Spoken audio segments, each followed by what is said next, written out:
Bonsoir, messieurs, dames. That wasn't a joke, but merci. 15 mousse au chocolat, papier hygiénique. Oh, sorry, it's the wrong list.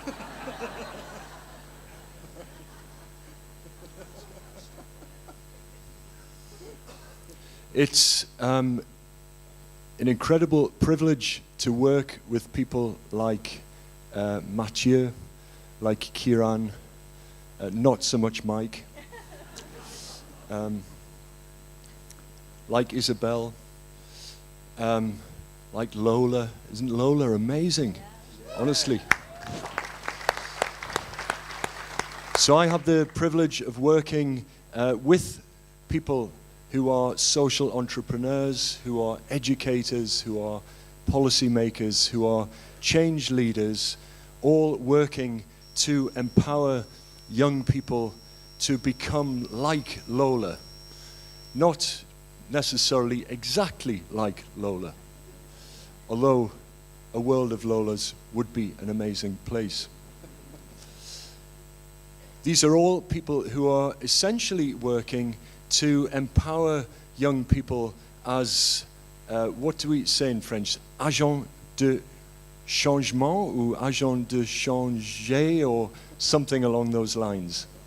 In English, sometimes we call people agents of change or change makers, or people who are living for the greater good, people who are making a positive contribution to society, who are making positive changes in their homes, in their schools, in their communities, and for the world.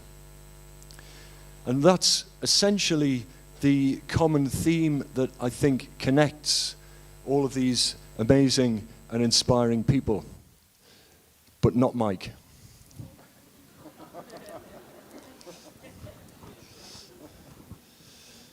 But what is a change maker? What is somebody who is empowered? It's certainly somebody who is empathic, and Kieran starts with empathy, and many of our change leaders in Ashoka, in the global change leaders, are focusing specifically on developing empathy in young people, and often in developing empathy in very young children. How young do you work, Kieran? You start at the age of 6. We have people who are working from earlier years than 6. There's a very strong focus on the development of empathy. But there's also often a very strong focus on the development of creativity, because it takes creativity and resourcefulness to make positive change. Making positive change is difficult. It requires resilience and effort and perseverance. Making change requires multiple intelligences: social and emotional intelligence, self-awareness, self-regulation. It requires thoughtfulness. There's a wisdom in making positive change. This is a very complex idea because the human being is, of course, incredibly complex. And one of the problems we have, we think, is in education we tend to simplify. We atomize the human being. We say it's all about literacy and it's all about numeracy. And if we've got time on a Friday at 11 o'clock, you can go and do something and hopefully everything else will follow. There's not a holistic approach. There's not a holistic approach to developing the whole complex human being, generally speaking. But there are people like our friends who are taking a more holistic approach to developing all of these many intelligences, all of these many sets of knowledge, skills, attitudes, values, character traits. Les traits de caractère. Can you say that in French? Yes, I'm doing okay. And there's a general belief in our network, of change leaders like these folk, and we now have here in Lyon 250 change leaders from 46 countries with us today here in Lyon. Hopefully some of them are in the audience. Hopefully at least one of you is in the audience. Who here has been with us today at the Global Change Leaders gathering? Great. Now put up both hands. Put up both hands if you're with us today, just so it feels like there are even more of us here. That's great. Lots of people. All of those people who raised their hands are essentially focused on empowering the whole person for the whole world. Empowering the whole person to live for the greater good.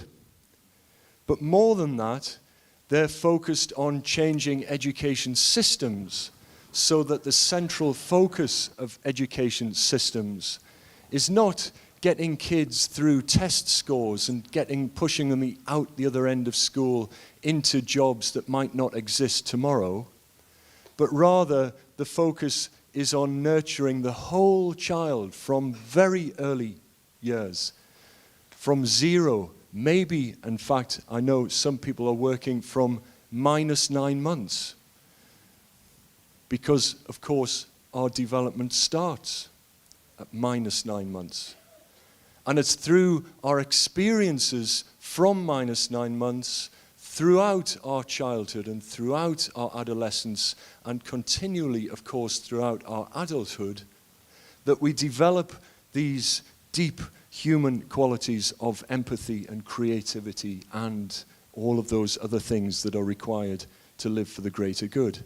And we develop all of those deep, complex qualities through the process of all of the experiences we have from -9 months all the way through childhood, adolescence, and adulthood. We develop these competencies through the experiences we have in schools, certainly, and many of our community are working in and with schools. But if I said to people here, where did you become empowered? Where did you find your empathy? Where did you develop your creativity and thoughtfulness and wisdom? I wonder how many of you would say that happened in schools. Possibly not so many. And so there's a real need for us, we believe, as a community, not to put all of the pressure on schools. We need to recognize that this can't just all rest with schools, this responsibility for empowering everyone to live for the greater good. Who here, actually let's do a very quick experiment, if we may. This is possibly going to go wrong, but let's try this. And I'm going to try this in French, so it is very probably going to go wrong. Si vous êtes un professeur, lavez-vous, s'il vous plaît.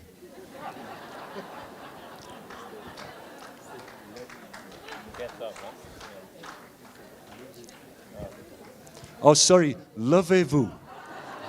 Sorry. Okay, stay stood up, please, s'il vous plaît. You folk, lavez-vous, lavez-vous. Stay up. Okay. You all influence the experience of young people. You all influence, whether you like it or not, the extent to which the young people that you work with or who you accompany. I love that, Isabel, that idea of accompanying young people through their childhood and adolescence.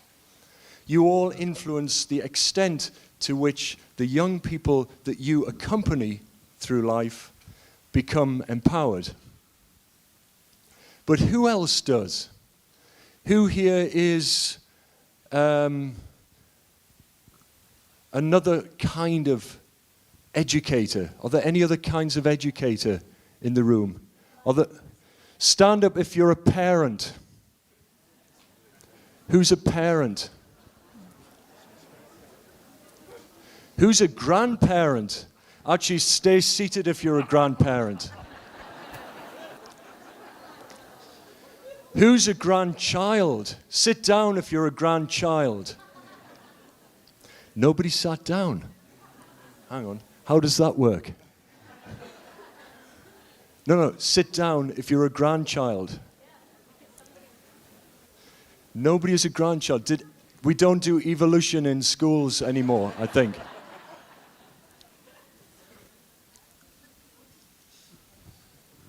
We have an amazing, amazing community of change leaders in the Global Change Leaders, every one of whom is working systemically to help every young person become empowered to live for the greater good.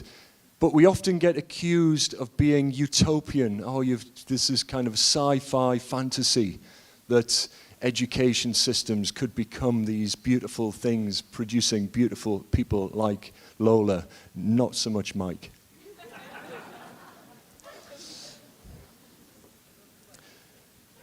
But it's not sci-fi fantasy, and there is an absolutely urgent need for this. We know this.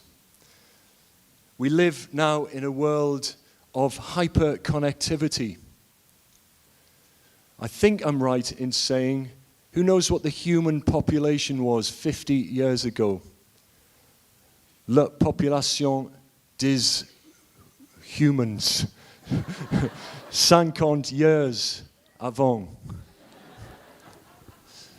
I think it was something like 2 billion people or something. 3 billion, thank you. 3 billion people. Who knows what the population is now? 7.5 or something? Where's it headed to? At least 10 very soon. We live in a world of massive, exploding human populations. And it's all down to you French.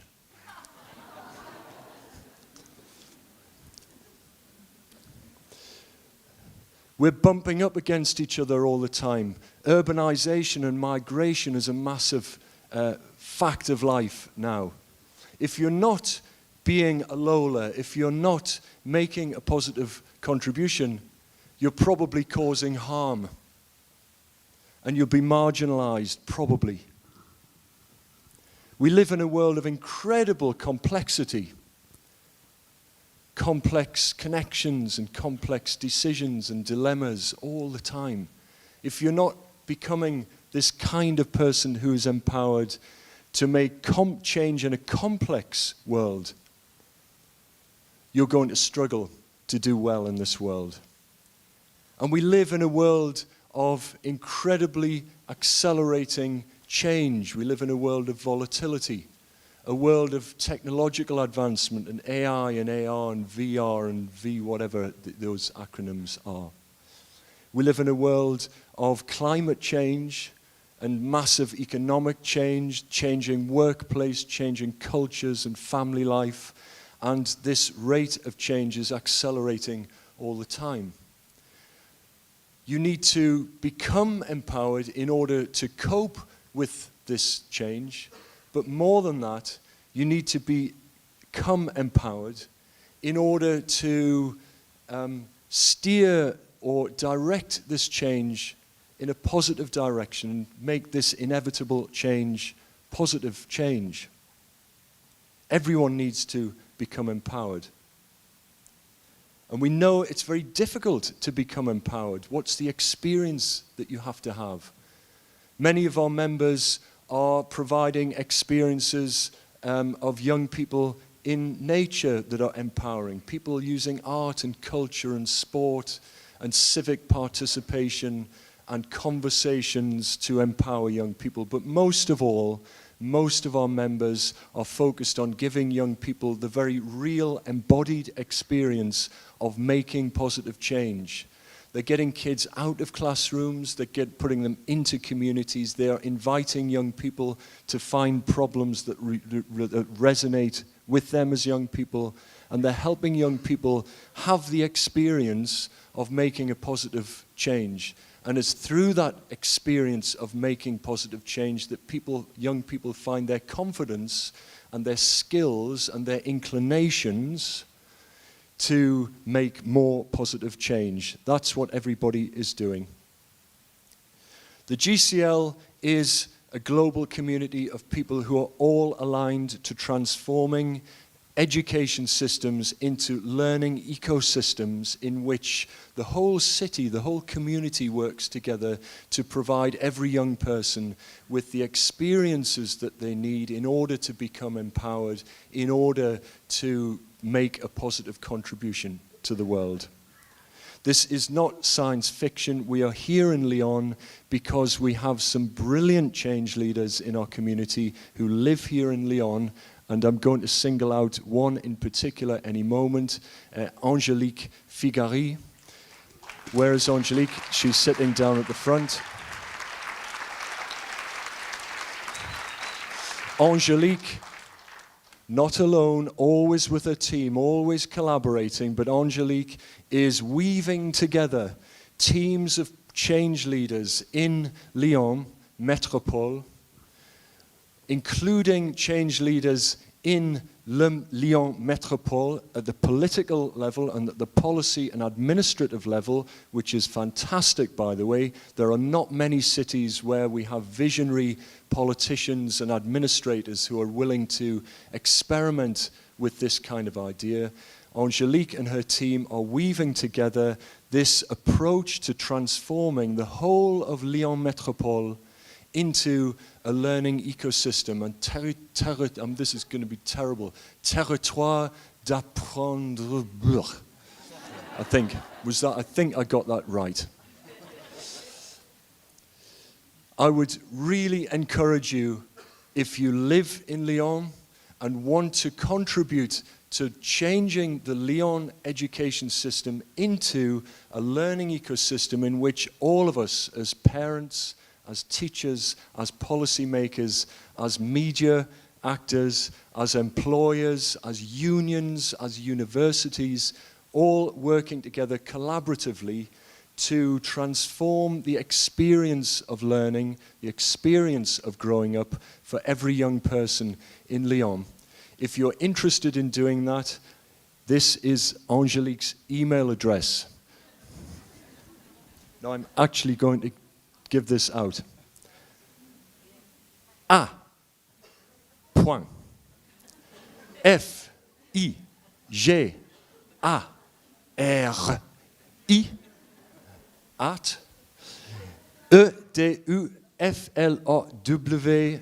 .fr. Thank you. A.figari at eduflow.fr. Please get involved. Merci. Ross Hall.